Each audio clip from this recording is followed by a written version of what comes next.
Salut, c'est Sébastien de Software Maker. Donc, on se retrouve dans une nouvelle vidéo pour un exemple de niche.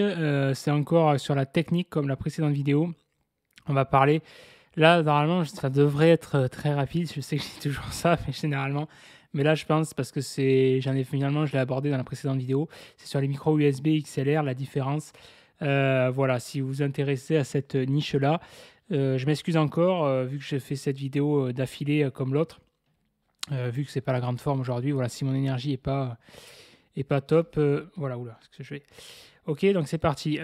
Niche SEO, donc si vous voulez attaquer une niche, donc là ici, micro USB XLR, qu'est-ce qu'on a? Qu'est-ce que Google nous dit? On a en suggestion USB to XLR câble, bon, on n'a pas grand-chose, mais principalement du VS, c'est-à-dire, là c'est logique, du comparatif en fait, hein.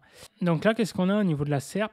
On a des résultats Google Shopping, on a, tu vois, Google nous dit qu'on est dans une intention d'achat. Pour moi, c'est pas forcément vrai, tu peux, mais moi, si je tape ça, micro USB XLR, pour moi, je suis pas forcément dans une intention d'achat parce que, encore une fois, ça dépend de l'utilisateur. Tu vois, tu as l'utilisateur, il va pas se prendre la tête, bon, il tape ça, il prend ce qui est le premier venu, quoi. Et sinon, tu as un utilisateur comme moi qui aime bien fouiller un peu. Et dans ce cas-là, si je tape ça, je ne vais pas encore acheter. Quand je vais acheter, je vais vraiment formuler la requête de manière précise. Par exemple, là, le micro que j'ai, le Shure MV7, par exemple, tu vois. Donc, le Shure SM7B, ça, c'est un des micros les plus connus qui a été utilisé par Michael Jackson. C'est un symbole dans l'audio. Hein, c'est utilisé pas mal en radio. Enfin, voilà, c'est connu.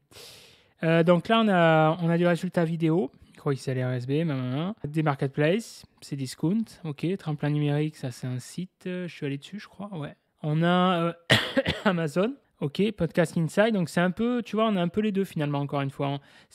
Sur Google, c'est pas rare hein, d'avoir sur ce genre de requête un mix des deux, tu vois, des résultats transactionnels, des marketplaces, c'est l'intention de recherche, et des résultats sites de contenu, tu vois, parce que ça reflète vraiment l'intention de la requête. Micro USB XLR, tu as celui qui peut être intéressé pour de l'achat, qui ne veut pas forcément aller chercher plus loin, il veut un micro USB XLR, bon, il va regarder, il y a 2-3 avis, 2-3 descriptions, il va acheter, tu vois. Et tu as l'autre type d'utilisateur, en fait, ça dépend des profils. Tu as l'utilisateur comme moi qui est plus. Enfin, tu vois l'idée, on s'en fout, peu importe comment on le définit, mais plus exigeant, plus voilà, qui aime bien savoir ce qu'il achète et j'aime bien comprendre la mécanique. Et dans ce cas-là, je vais aller chercher plus loin, voilà. Et donc là, ce qui est intéressant, c'est de regarder, d'analyser un petit peu ce qui est proposé. Bon, la suggestion, c'est pas forcément très intéressant pour le coup. Pas grand-chose. Là non plus, pas vraiment trop intéressant. Type C, on s'en fout un peu. La Prisma, pour les XLR, c'est homogène. Par contre, ce qui est intéressant, tu vois, c'est ça. On voit qu'ici, on a le Blue Yeti qui apparaît en premier sur Google Shopping, sur Amazon. On a dans une vidéo ici, donc encore lui, la Giaco, j'en parlais dans la précédente vidéo, qui va, je crois que c'est dans cette vidéo, ou sinon c'est dans une autre, enfin il va parler du Blue Yeti encore une fois. Et là, Amazon, tu vois, le Blue Yeti encore, tu vois. Donc, Blue Yeti et le Blue Yeti Pro. Tu as vu Blue Yeti Pro, il revient plusieurs fois quand même, hein. Blue Yeti Pro, il revient... Non, là, c'est pas le Pro, et là, c'est le Pro. Mais enfin, en tout cas, ce qui est important, c'est de voir que le Blue Yeti, cette marque-là, ce nom-là revient plusieurs fois. Donc, toujours pareil, c'est d'interpréter, de traduire. Tu veux dire, si Google te fait voir ça, ça veut dire que si tu veux te positionner sur une requête micro USB XLR, sur ce mot-clé-là, ou sur cette thématique, enfin voilà, les mots-clés liés à ça, quoi, tu vas devoir parler du Blue Yeti. C'est un passage obligé pour être pertinent et légitime sur cette thématique, ok? Parce que, en gros, là, le Blue Yeti, en fait, c'est la marque, c'est une marque phare connue que 90% des youtubeurs ont. Maintenant, c'est plus savé parce qu'ils ont upgradé généralement leur setup. Enfin, ceux qui sont connus ou qui ont généralement pas mal d'abonnés, plus de 100 000 et tout, ils sont passés sur la SM7B. Mais sinon, le Blue Yeti, c'est un espèce de standard. Voilà. La plupart des youtubeurs passent par là. C'est un micro USB, rapport qualité-prix qui est intéressant, tu vois, 118 €. Très simple à configurer, très simple à utiliser, qui a une qualité satisfaisante pour un amateur comme moi, ou voilà, ou si tu as un son de qualité sans forcément aller chercher dans vraiment la technique, le détail, tout ça, sans être un G-son. Donc c'est pour ça que le Blue Yeti revient souvent. C'est vraiment la marque, c'est le produit de la marque Yeti, ça s'appelle Yeti, je crois, hein. Parce que, ouais, je crois que c'est Yeti, parce qu'il y a le bras Blue Compass, c'est un bras articulé hyper connu aussi, qui est un standard, qui est super bien, que je voulais acheter au départ, qui est super design et tout, mais qui n'est pas donné, que ça vaut, je crois, 100 balles, 120 balles. Donc ça, je verrai plus tard, c'est pas forcément la priorité. Bon, après, la grosse différence par rapport à un bras articulé classique, c'est surtout au niveau du design, il cache les fils et tout. Voilà, stylé. Ce qu'il faut comprendre sur un micro USB, c'est qu'en gros, c'est pas pareil qu'un micro XLR. Un micro USB, c'est plus qu'un micro. Tu as un préampli d'intégré, tu as plein de choses intégrées, je me demande si tu pas un convertisseur. Enfin, en gros, tu achètes un kit, c'est comme un PC portable. Donc, c'est comme si tu faisais en fait, micro USB XLR, c'est comme si tu faisais un comparatif entre PC portable et PC fixe. C'est deux choses différentes, tu vois. Il y a des avantages et des inconvénients pour chaque. Le gros avantage d'un PC portable, c'est la mobilité. Le gros inconvénient, c'est pour ça que j'ai changé, c'est que PC portable, tu as un truc qui pète, généralement, c'est la carte graphique, c'est l'élément le plus sensible. En gros, tu dois changer le PC, voilà. Que là, un PC fixe, tu peux changer de composant, c'est plus souple. Là, l'XLR, c'est le même principe. Tu as un composant qui pète dans le micro USB, t'es baisé. Tu vas changer le micro, alors que le XLR, tu peux changer des pièces, voilà. C'est plus modulable. C'est pour ça que les professionnels l'utilisent. Bien sûr, tu as la qualité audio, voilà, c'est un standard sur du matériel, matériel haut de gamme. C'est la prise XLR, que ça soit en ampli, même en enceinte, je sais pas. Donc là, tu as des vidéos qui apparaissent. Donc tu as Giaco qui en parle encore, là, son setup. Donc tu vois, micro XLR ou USB, pourquoi vous devriez passer sur un setup XLR? Bon, alors là, pour le coup, je suis pas trop d'accord avec lui sur la technique, oui, mais le problème de ces trucs-là, moi, ce que je reproche, c'est que c'est des professionnels qui s'y connaissent, ils sont dans leur milieu, mais c'est pas adapté à un amateur comme moi, tu vois. Enfin, quand il connaît rien, tu vas pas t'emmerder avec un micro XLR. Déjà, c'est un setup, c'est un budget, c'est plus cher qu'un micro USB, c'est plus compliqué. Et puis pour percevoir vraiment le détail de la qualité audio, il faut vraiment s'y connaître. Donc là, la manière qu'il t'en parle, en gros, tu vois, là, ce qu'il a, c'est un SM7B, là, c'est le micro iconique. C'est celui qui est utilisé le plus dans le milieu professionnel au niveau de la radio, du podcast, de la voix off, des interviews, compagnie. Mais sinon, voilà, c'est un SM7B. Donc oui, forcément, c'est intéressant, c'est le plus, c'est une référence, c'est le top, t'as ça, voilà, c'est comme si tu avais celui qui a iPhone avec Apple, quoi, tu vois. Mais bon, le micro, il vaut plus de 400 balles, 420 balles ou 400, je sais pas combien, 400 et quelques. Et c'est surtout, ce qu'il faut comprendre, c'est que là, quand tu achètes un micro XLR, tu n'achètes pas que le micro. C'est un micro nu, en fait. Il te l'explique, tu as des membranes et compagnie. Il faut que tu achètes, justement, ce que je parlais dans la précédente vidéo, une carte son, c'est-à-dire une interface audio, vu que c'est un signal ici XLR analogique, il faut que tu le traduises en signal numérique via une carte son. Et pareil, il ne faut pas acheter n'importe quelle carte son, parce que ça, des micros comme ça nécessite ce qu'on appelle un gain. Il faut qu'il y ait un gain micro. Ils ont besoin de beaucoup d'amplification. Et son interface audio, elle n'est pas adaptée, elle n'a pas un boost de gain qui est important. Ça va pas être bon. Tu vas pas tirer le meilleur de ton micro. En fait, ce qu'il faut comprendre, c'est quand tu achètes un micro XLR, tu achètes un setup. En fait, tu n'achètes pas uniquement un micro. C'est pas du tout la même approche. L'avantage principal du XLR, c'est que c'est modulable, c'est que tu as un plus grand contrôle sur l'audio, mais généralement, ça s'adresse à une clientèle qui s'y connaît, tu vois.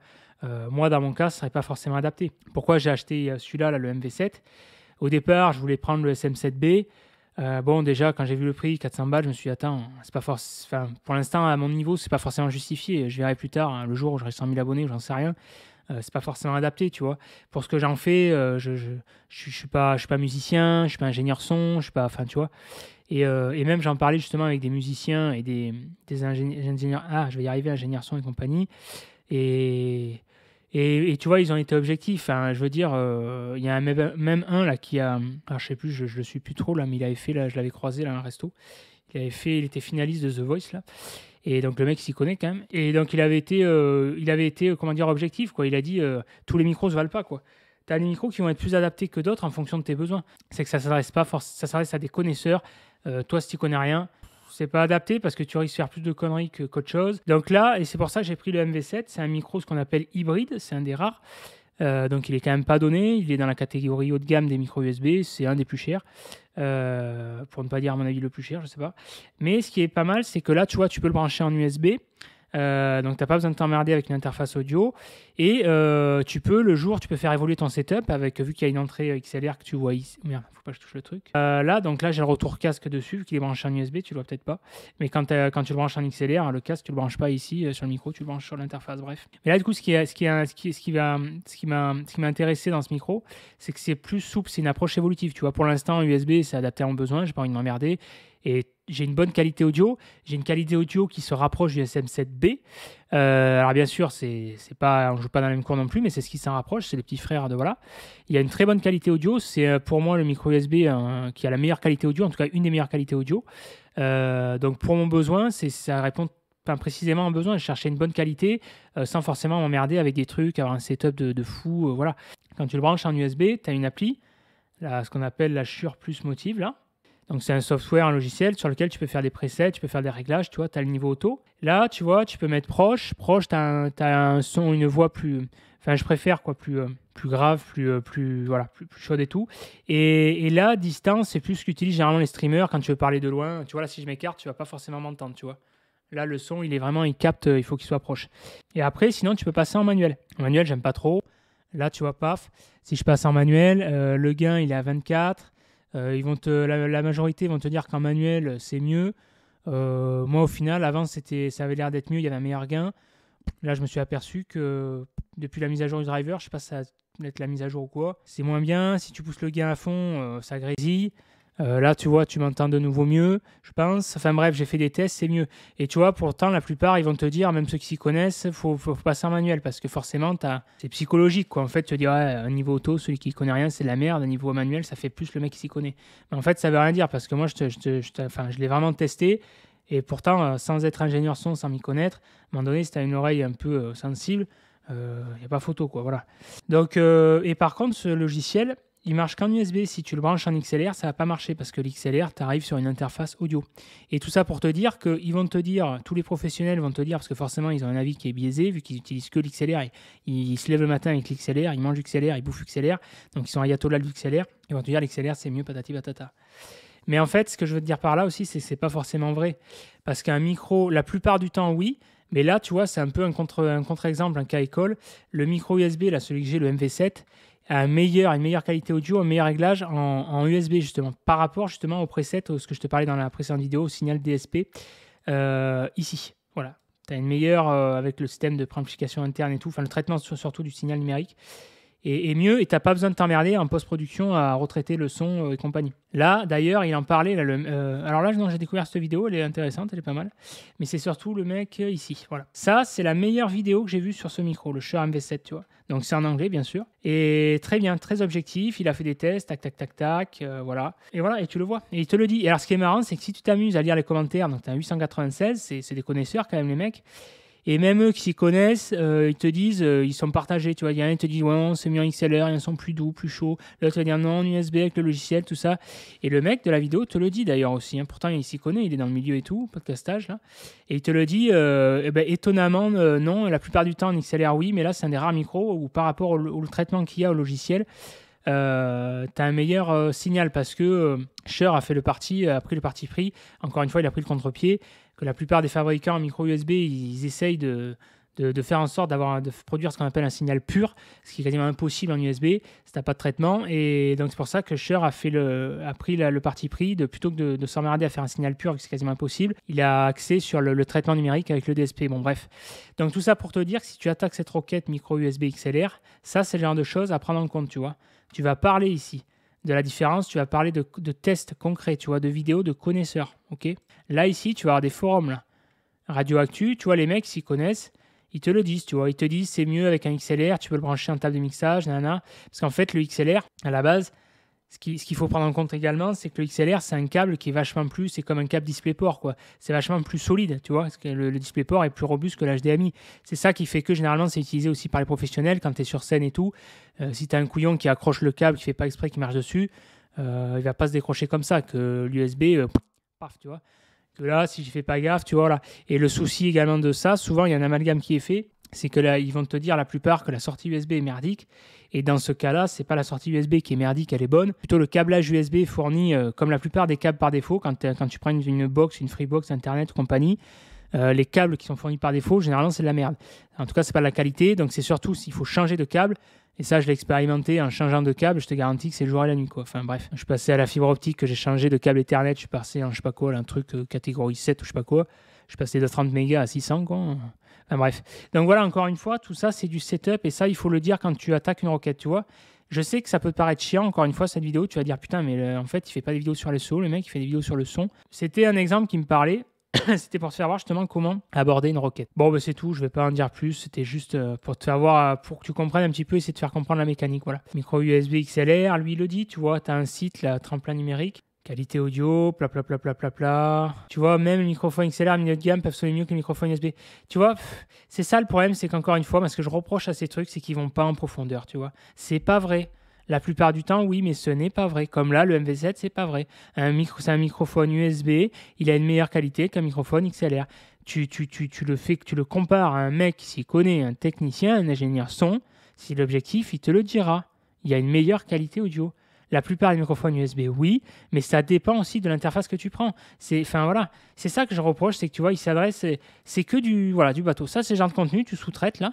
Tu vas acheter ça du contenu à des malgaches ou tu vas aller sur une plateforme là, comme Textbroker ou je sais pas quoi là. Tu vas commander le contenu, voilà, pouf. Ça nourrit le bot, c'est bien, l'utilisateur lambda, ouais, t'arrives là-dessus, ok, c'est cool. Et sinon, voilà, c'est que de la surface. Enfin, bon, c'est quand même intéressant sur la fin quand même, ils te le disent. Si t'es podcasteur et tout, t'emmerdes pas en gros pour commencer, voilà.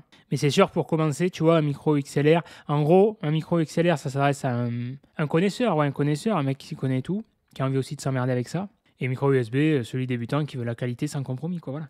Là, tu vois, pareil, meilleur microphone XLR, ça répond pas à la requête.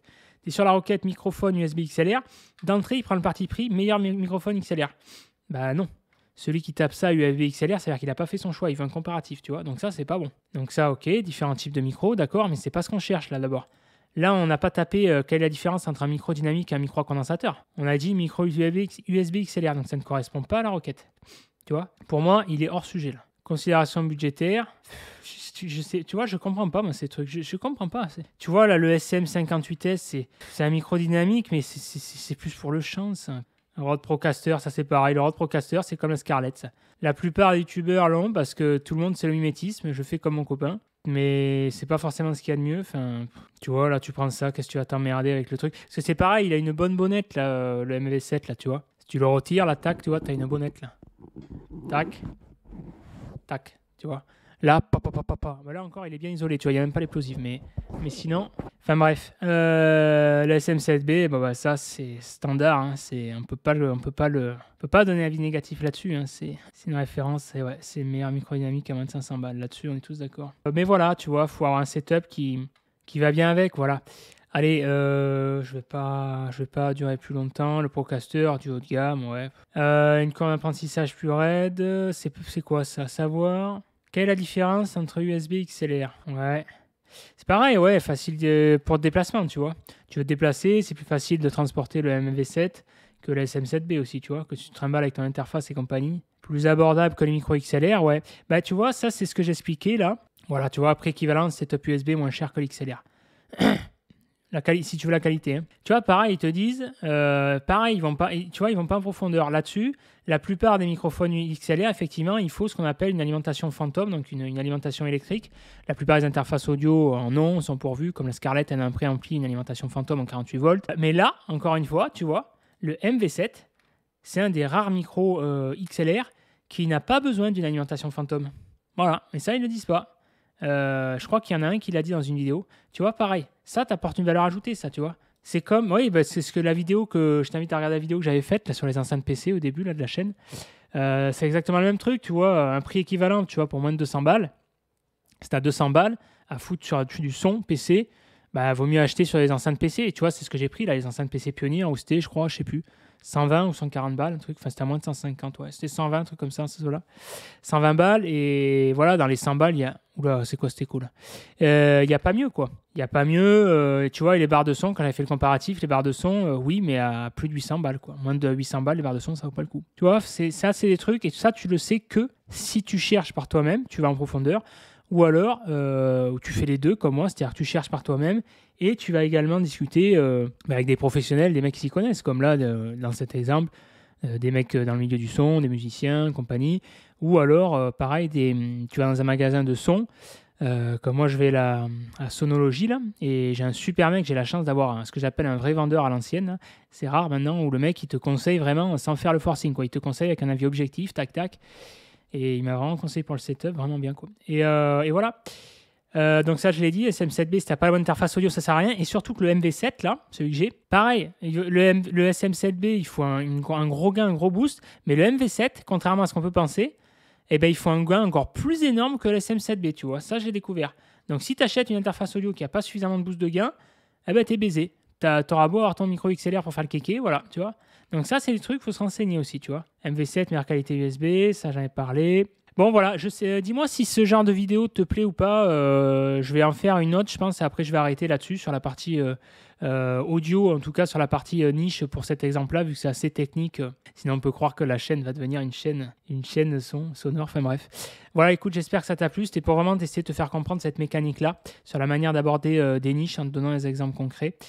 Laisse-moi un commentaire pour me faire part de ton avis, de me dire ce que tu en penses. Like cette vidéo, abonne-toi si ce n'est pas déjà fait à la chaîne. Si tu veux me suivre, inscris-toi à la newsletter si ce n'est pas déjà fait. Inscris-toi à mon canal Telegram. En ce moment, je suis plus actif sur le canal Telegram. J'aime bien cette messagerie pour ce que ça permet. C'est assez souple. Et si tu veux, justement, si tu souhaites aller beaucoup plus loin dans le référencement en ayant une autre vision, je t'invite justement à t'inscrire et à commander l'Académie SEO en précommande. Voilà. Allez, je te dis à plus dans la prochaine vidéo. Ciao.